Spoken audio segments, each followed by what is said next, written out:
ചെമ്പനപ്പൂവ് സീരിയലിന്റെ വരാനിരിക്കുന്ന episode review വിശേഷങ്ങളിലേക്ക് എല്ലാവർക്കും സ്വാഗതം. രവീന്ദ്രൻ പോലീസ് സ്റ്റേഷനിൽ ഇരിക്കുകയാണ് കേട്ടോ. അങ്ങോട്ടേക്ക് ചന്ദ്രമതി വന്നിട്ട് അവിടെ ഇരിക്കുന്ന ഒരു പോലീസുകാരൻ്റെ അടുത്ത് പറയുന്നുണ്ട്, ഇൻസ്പെക്ടർ സാറിൻ്റെ അടുത്ത് അവരെ ഒന്ന് വിടാൻ വേണ്ടി പറയോ, അവർക്ക് മരുന്നൊക്കെ കഴിക്കാനുള്ളതാന്ന് പറയുമ്പോൾ അദ്ദേഹം തിരിച്ച് മറുപടിയായിട്ട് പറയുന്നത്, സാറ് എന്ത് പറഞ്ഞിട്ടും കാര്യമൊന്നുമില്ല, നിങ്ങളുടെ മകൻ വന്നു കഴിഞ്ഞാൽ ഉടനെ തന്നെ വിടുമെന്ന് പറയുകയാണേ. തുടർന്ന് ചന്ദ്രമതി പുറത്ത് നിൽക്കുന്ന സുധിക്കരികിലേക്ക് ചെല്ലുകയാണ് കേട്ടോ. സുധിയാണെങ്കിൽ ആ സമയത്ത് ഫോൺ ഇങ്ങനെ ട്രൈ ചെയ്തുകൊണ്ടേ ഇരിക്കുകയാണ് ശ്രീകാന്തിനെ. പക്ഷേ ശ്രീകാന്തിന്റെ ഫോൺ സ്വിച്ച് ഓഫ് ആണല്ലോ. എന്തായടാ ആ ശ്രീകാന്ത്, എന്താടാ മോനെ ഇങ്ങനെ ചെയ്തത്, അവൻ എന്താ ഫോൺ എടുക്കാത്തതെന്നൊക്കെ പറഞ്ഞിങ്ങനെ സങ്കടപ്പെട്ടുകൊണ്ടിരിക്കുകയാണ്. ഇത് കേട്ട് സുധി പറയുന്നത്, അച്ഛൻ അവന് കുറച്ച് വളം വെച്ച് കൊടുത്തു, ഇപ്പൊ കണ്ടില്ലേ അവൻ എന്താ ചെയ്തെന്നുള്ള കാര്യം, അവൻ ആ പെണ്ണിനെ സ്നേഹിച്ചിരുന്നു അല്ലേ എന്നുള്ള കാര്യം ചോദിക്കുമ്പോൾ എനിക്കറിയില്ലടാ, കുറച്ചു മുമ്പ് അവനെ ഒരു പെണ്ണിന്റെ കൂടെ കണ്ടു എന്നുള്ള കാര്യത്തെക്കുറിച്ച് ഞാൻ അറിഞ്ഞതാണ്. ഈ പെണ്ണായിരിക്കുന്ന എനിക്ക് തോന്നുന്നത്. എന്നോടൊരു വാക്ക് പോലും അവൻ അതിനെക്കുറിച്ചൊന്നും പറഞ്ഞില്ലടാ. നീ അങ്ങോട്ട് നോക്കടാ, ആ മനുഷ്യനെ ഒരു തെറ്റും ചെയ്യാത്ത അദ്ദേഹത്തിനെ ഇവിടെ കൊണ്ടുവന്ന് ഇരുത്തിയത് കണ്ടില്ലേ. അങ്ങനെ ഓരോന്ന് പറഞ്ഞിട്ട് ചന്ദ്രമതി കരഞ്ഞുകൊണ്ടിരിക്കുകയാണ്. ഇത് കണ്ട ശ്രുതി അമ്മ കരയില്ലേ എന്ന് പറഞ്ഞിട്ട് ആശ്വസിപ്പിക്കുന്നുണ്ട്. അതേസമയം ശ്രുതിയാണെന്നുണ്ടെങ്കിൽ ഫോണിൽ ഇങ്ങനെ ഏതെങ്കിലും ലോയറിനെ അറിയുന്നുണ്ടെങ്കിൽ പറയാനൊക്കെ പറയാണ്. അപ്പോഴേക്കും രേവതി അങ്ങോട്ടേക്ക് വരുന്നുണ്ട് കേട്ടോ.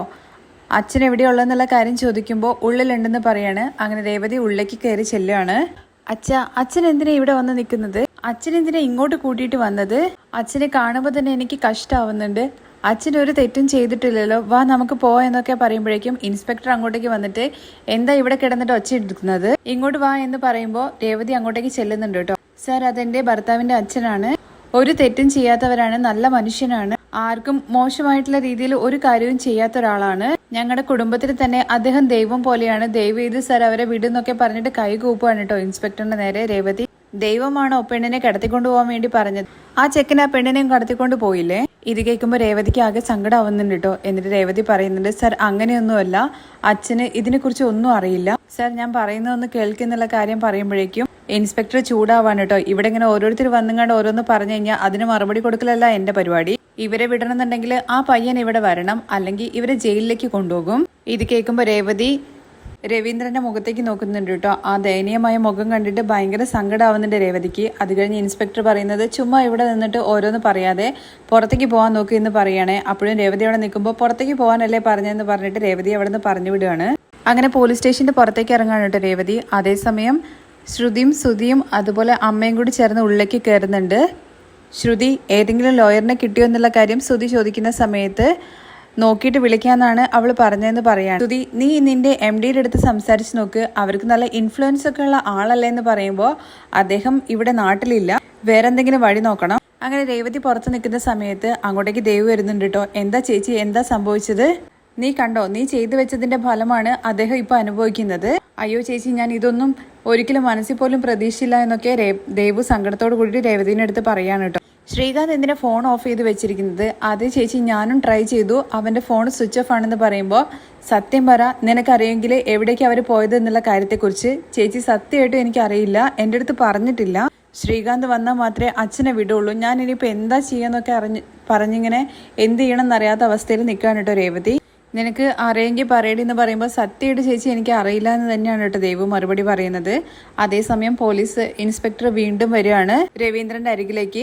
ഇനിയെങ്കിലും സത്യം പറയുന്നുണ്ടോ, ആ പെണ്ണിനെ എവിടെയാണ് ഒളിപ്പിച്ചു വെച്ചിരിക്കുന്നത്. സർ, ഞാൻ എന്തിനാ അങ്ങനെയൊക്കെ ചെയ്യുന്നത്, എനിക്ക് അതിനെക്കുറിച്ചൊന്നും അറിയില്ല, മര്യാദയ്ക്ക് ചോദിക്കുന്നത് എന്റെ തെറ്റാണ്, ദേ അയാളെ പിടിച്ച് ലോക്കപ്പിലിടുക എന്നുള്ള കാര്യം പറയുമ്പോഴേക്കും അങ്ങോട്ടേക്ക് ചന്ദ്രമതിയും അതുപോലെ തന്നെ ശ്രുതിയും സുധിയും കൂടി ചേർന്നിട്ട് ചെന്ന് പറയുന്നുണ്ട്, സാർ ദയവ് ചെയ്തിട്ട് അങ്ങനെയൊന്നും ചെയ്യരുത്, സാർ വയസ്സായവരാണെന്ന്, എന്നിട്ടും ഇങ്ങനെയെന്നൊക്കെ ശ്രുതി ചോദിക്കുമ്പോഴേക്കും, എന്താ വയസ്സായ ആൾക്കാരെ തെറ്റിയില്ലേ, ദേ നോക്ക്, അദ്ദേഹത്തെ പിടിച്ച് ജയിലിൽ ഉള്ളിലാക്കാൻ വേണ്ടി പറയാണ് കേട്ടോ. അങ്ങനെ സെല്ലിന്റെ ഉള്ളിലേക്ക് കൊണ്ടുപോകാൻ വേണ്ടി നോക്കുമ്പോഴേക്കും രവീന്ദ്രനെ പിടിച്ചു വെക്കാൻ കേട്ടോ ചന്ദ്രമതി എല്ലാം കൂടി കൂടിയിട്ട്. അപ്പോഴും ഇൻസ്പെക്ടറും പറയുന്നുണ്ട്, ദയവ് ചെയ്തിട്ട് പ്രശ്നം ഉണ്ടാക്കാൻ വേണ്ടി ശ്രമിക്കരുത്, പുറത്തു പോകാനാ പറഞ്ഞ എല്ലാത്തിനടുത്തെന്ന് പറഞ്ഞിട്ട് പുറത്താക്കാൻ വേണ്ടി ശ്രമിക്കാൻ കേട്ടോ അവരെ. അതേസമയം നമ്മുടെ സച്ചി ഡ്രൈവ് ചെയ്ത് വരുന്നതായിട്ടുള്ള ഒരു രംഗം കാണിക്കുന്നുണ്ട് കേട്ടോ. പോലീസ് സ്റ്റേഷനിലാണെന്നുണ്ടെങ്കിൽ ഒരു വിധത്തിൽ പിടിച്ചിട്ട് രവീന്ദ്രനെ സെല്ലിന്റെ ഉള്ളിലേക്ക് അങ്ങ് തള്ളിയിട്ട് ലോക്ക് ചെയ്യാണ്. ചന്ദ്രമതിയാണെന്നുണ്ടെങ്കിൽ പുറത്ത് നിന്നിട്ട് സാർ വീട്, അവരെ വീട് എന്നൊക്കെ പറഞ്ഞിട്ട് ഭയങ്കര കരച്ചിലാണ് കേട്ടോ. അതേസമയം പുറത്ത് സച്ചി എത്തുന്നുണ്ട് കേട്ടോ. രേവതി അച്ഛൻ എവിടെ എന്നുള്ള കാര്യം ചോദിക്കുമ്പോൾ കരയാണ്. കരയാതെ കാര്യം എന്താന്ന് വെച്ചാൽ പറയാം, അച്ഛൻ ഉള്ളിലുണ്ടെന്ന് പറയുമ്പോഴേക്കും ഓടി സച്ചി ഉള്ളിലേക്ക് കയറുന്ന സമയത്ത് കാണുന്നത് സെല്ലിൽ നിൽക്കുന്ന രവീന്ദ്രനെയാണ് കേട്ടോ. അച്ഛ എന്ന് ഭയങ്കര സങ്കടത്തോട് കൂടിയിട്ട് സച്ചി വിളിക്കുകയാണ്. സച്ചിയെ കണ്ടിട്ട് രവീന്ദ്രൻ ആകെ കരച്ചിലാണ് കേട്ടോ. എന്തിനാ എൻ്റെ അച്ഛനെ സെല്ലിനുള്ളിൽ അടച്ചിരിക്കുന്നത്, എൻ്റെ അച്ഛനൊരു തെറ്റും ചെയ്തിട്ടില്ല, പുറത്തേക്ക് വിട് എന്നുള്ള കാര്യമൊക്കെ പറയാണ് കേട്ടോ. അപ്പോഴേക്കും ഇൻസ്പെക്ടർ അങ്ങോട്ടേക്ക് വരുന്നുണ്ട്. അച്ഛൻ എന്തിനാ അറസ്റ്റ് ചെയ്തിട്ട് ഉള്ളിലിട്ടിരിക്കുന്നത്, എന്താണെങ്കിലും അച്ഛൻ പറ എന്നൊക്കെ പറയുന്നുണ്ട് സച്ചി. അങ്ങനെ സച്ചി അവിടുന്ന് കൂട്ടിക്കൊണ്ട് പോകാൻ കേട്ടോ ഇൻസ്പെക്ടർ. സാർ, എൻ്റെ അച്ഛനൊരു തെറ്റും ചെയ്യില്ല, എന്തിനാ സെല്ലിൽ അടച്ചിരിക്കുന്നത്? അപ്പോഴേക്കും ഇൻസ്പെക്ടർ ചോദിക്കുന്നുണ്ട്, എത്ര ആൾക്കാരോട് ഞാൻ ഇതിനെക്കുറിച്ച് സംസാരിക്കണം? ശ്രീകാന്ത് ആരാണെന്നുള്ള കാര്യം ചോദിക്കുമ്പോൾ എൻ്റെ അനിയനാണെന്ന് പറയാൻ കേട്ടോ. അവൻ ഒരു പെണ്ണിനെയും കടത്തിക്കൊണ്ട് പോയിന്ന് അവളുടെ അച്ഛൻ കംപ്ലൈന്റ് തന്നിരിക്കുന്നു. അതിന്റെ പേരിലാണ് നിങ്ങൾ അച്ഛനെ പിടിച്ച് പോലീസ് സ്റ്റേഷൻ്റെ ഉള്ളിലിട്ടത്. അങ്ങനെ ഇൻസ്പെക്ടർ പറയുന്ന സമയത്ത് രേവതി ദേവുവിന്റെ മുഖത്തേക്ക് ഒരു നോട്ടം നോക്കുന്നുണ്ട് കേട്ടോ. ദേവു ഇങ്ങനെ തല കുനിച്ചിട്ട് കരയാണ്. അങ്ങനെ സച്ചി അവിടെ അതുപോലെ മഹിമ നിൽക്കുന്ന കാണാണ്. ഇയാളാണോ കംപ്ലൈന്റ് കൊടുത്തത്? ഇയാളൊരു ഫ്രോഡാണ് സർ. എൻ്റെ ദേഷ്യം കൺട്രോൾ ചെയ്യാൻ ഞാൻ അടിച്ചിട്ടെന്നൊക്കെ പറഞ്ഞിട്ട് മധുസൂദൻ്റെ അരികിലേക്ക് ചെല്ലുമ്പോൾ ഇതെന്താ റൗഡിത്തരം കാണിക്കാൻ വേണ്ടിയിട്ട് പോലീസ് സ്റ്റേഷനാണെന്നുള്ള കാര്യം അറിയില്ല. സർ, കണ്ടില്ലേ, ഈ രവീന്ദ്രൻ്റെ ഫാമിലി മൊത്തം ഇങ്ങനെയാണ്. ഇയാളൊരു ക്രിമിനലായിരുന്നു, പണ്ട് ജയിലിൽ കടന്നിട്ടുണ്ട്. തുടർന്ന് മഹിമ പറയുന്നത്, എൻ്റെ മോളടുത്ത് ഇവൻ്റെ അനിയൻ്റെ അടുത്ത് സംസാരിക്കരുതെന്ന് പറഞ്ഞതാണ്, എന്നിട്ടും ഇവൻ ഞങ്ങളെ വീട്ടിൽ കയറിയിട്ട് ഇദ്ദേഹത്തെ തല്ലിയിട്ടുണ്ട്. ഇവൻ ശരിക്കും ഒരു റൗഡിയാണ്. ഓ, നീ അത്ര വലിയ റൗഡിയാണോ എന്നുള്ള കാര്യം ചോദിക്കുമ്പോൾ, സർ അങ്ങനെയൊന്നുമില്ല സർ, അത് വേറെ പ്രശ്നമാണ്. എൻ്റെ അച്ഛനെ വിട്, അവരുടെ മകള് തിരിച്ചിവിടെ എത്തണം. നിനക്കറിയോ അവളെ എവിടെയാ കടത്തി വെച്ചിരിക്കുന്നത് എന്നുള്ള കാര്യം? സർ, എൻ്റെ അനിയൻ ശ്രീകാന്ത് ഹോട്ടലിൽ പോയിരിക്കുകയാണ്. രേവതി അവനെ വിളിച്ചിട്ട് ഇങ്ങോട്ട് വരാൻ വേണ്ടി പറയുന്നുള്ള കാര്യം പറയുമ്പോൾ അത് എന്നൊക്കെ പറഞ്ഞ് നിൽക്കുകയാണ് കേട്ടോ രേവതി.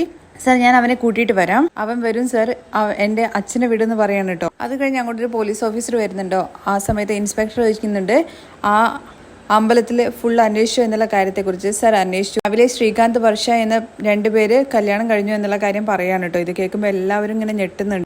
ഇത് കേട്ട മഹിമ ചോദിക്കുന്നുണ്ട്, ഏട്ടാ ഇവരെന്താ ഈ പറയുന്നത് എന്നുള്ള കാര്യം നിങ്ങൾ അന്വേഷിച്ച് കറക്റ്റ് ആണോ എന്നുള്ള കാര്യം ചോദിക്കുമ്പോൾ അതേ സാർ എന്ന് പറയണേ. അങ്ങനെ ആ രജിസ്റ്റർ പരിശോധിക്കുന്ന സമയത്ത് രേവതി എന്ന് പറയുന്നത് ആരാണെന്നുള്ള കാര്യം ചോദിക്കുകയാണേ. അപ്പോഴേക്കും സച്ചി പറയുന്നുണ്ട്, എൻ്റെ ഭാര്യയാണെന്നുള്ള കാര്യം. നിങ്ങളുടെ ഭാര്യയാണല്ലോ വിറ്റ്നസ് ആയിട്ട് സൈൻ ചെയ്തിരിക്കുന്നത്. അതുകൂടി കേൾക്കുമ്പോഴേക്കും നമ്മുടെ രവീന്ദ്രൻ ആകെ എന്തോ പോലെ ആവുന്നുണ്ട് കേട്ടോ.